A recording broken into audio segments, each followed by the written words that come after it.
Hi everyone, मी आहे MST topper 2026 या वर्षासाठी आणि आज मी तुम्हाला माझी स्टडी अपडेट देणार आहे. सो सगळ्यात पहिली मी तुम्हाला रिगिन ॲपचं माझा जो ग्रुप बनवलेला आहे मी त्याबद्दल सांगते. मी हा ग्रुप खूप दिवसांपूर्वी बनवलेला आहे, बट सांगायचं राहून गेलं. सो या ग्रुपची लिंक मी टेलिग्राम माझ्या चॅनलवरती दिलेली. सो जॉईन झालेली आहेत खूप जण आणि इथं आपण पाहू शकता. इथं आपण कोणी किती अभ्यास केला, आपण स्वतःसोबत म्हणजे आपल्यासोबत त्यांचं कॉम्पिटिशन हे कॅल्क्युलेट करू शकतो की किती कोण अभ्यास करते. सो आपल्यालाही मोटिवेट होणार.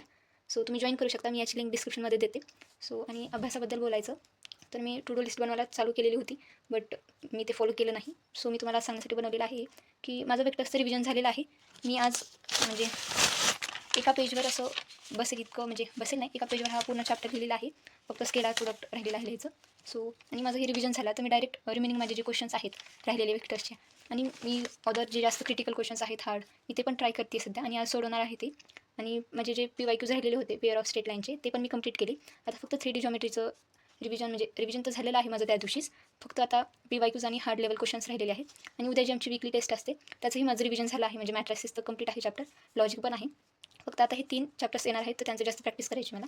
आणि आता केमिस्ट्रीचं मला क्वेश्चन सॉल्विंग हॅलोजन डेरिव्हेटिव्स आणि मला अल्कोहोल फिनॉल इथर्सचे मला क्वेश्चन सॉल्व करायचे आहेत, तर ते माझे राहिलेले. आणि फिजिक्सचे आमचा KTG हा चॅप्टर चालू केलेला होता 4 तारखेला. तो फक्त आता गॅस लॉ झालेत, यावरच क्वेश्चन्स येणार आहेत उद्या. याचेही क्वेश्चन्स आणि PYQs झाले आहेत.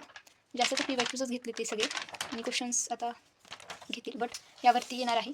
आणि अदर क्लासचे क्वेश्चन्स पेपर पण मला सॉल्व करायचे आहेत, कारण व्हरायटी ऑफ क्वेश्चन असते प्रत्येकाकडे. सो मी आता तेही करणार आहे. आणि याचेही मला KTGचे आता जे राहिलेले PYQs आणि अदर क्वेश्चन्स आहेत हे टार्गेट बुकमधून आणि माझ्या क्लासच्या मॉड्यूल्समधून मी ते करणार आहे. आणि मी तुम्हाला 3D जॉमेट्रीबद्दल जे सांगितलं होतं माझं 3D प्लेन ही झालेलं आहे चालू, जे थोडा लास्टचाच पार्ट राहिलेला आहे. याचे जे टाईप 6 होते ते कंप्लीट केले आणि आता लास्टचा पार्ट होईल कंप्लीट. आणि याचेही क्वेश्चन्स सॉल्व करायचे आहेत. थोडे बहुत PYQs आणि क्वेश्चन झालेत, बट जास्त प्रॅक्टिस करावी लागते कारण हे क्वेश्चन जास्त येतात.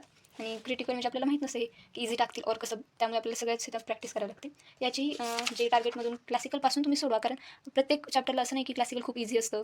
और हे तुम्ही काही चॅप्टर्सचं क्लासिकल थिंकिंगपासून सॉल्विंग करा. तर काही जे इझी चॅप्टर्स आहेत त्यांचं तुम्ही डायरेक्ट क्रिटिकल आणि PYQ सॉल्व करू शकतात. सो हेच होतं. आणि पेअर ऑफ स्टेट लाईनचंही मला थोडं बहुत रिव्हिजन करावं लागेल. त्यासाठी मी स्टेट लाईनचे पण क्वेश्चन सॉल्व करणार आहे, कारण प्रत्येक शिपला यावेळेस 2025च्या पेपरमध्ये तर पण प्रत्येक शिपला एक क्वेश्चन असा रेशो असल्यासारखा होता. 19 क्वेश्चन फक्त स्ट्रेट लाईनमधून आलेले आहेत त्या शिप.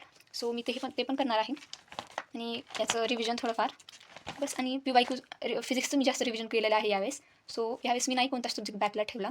तो हेच होतं आजचं स्टडी अपडेट. सो तुम्ही काय काय अभ्यास केला तेही नक्की सांगा कमेंटमध्ये. तुम्हाला व्हिडिओ आवडला असेल तर नक्की लाईक करा, सबस्क्राईब करा माझ्या चॅनलला. थँक्यू.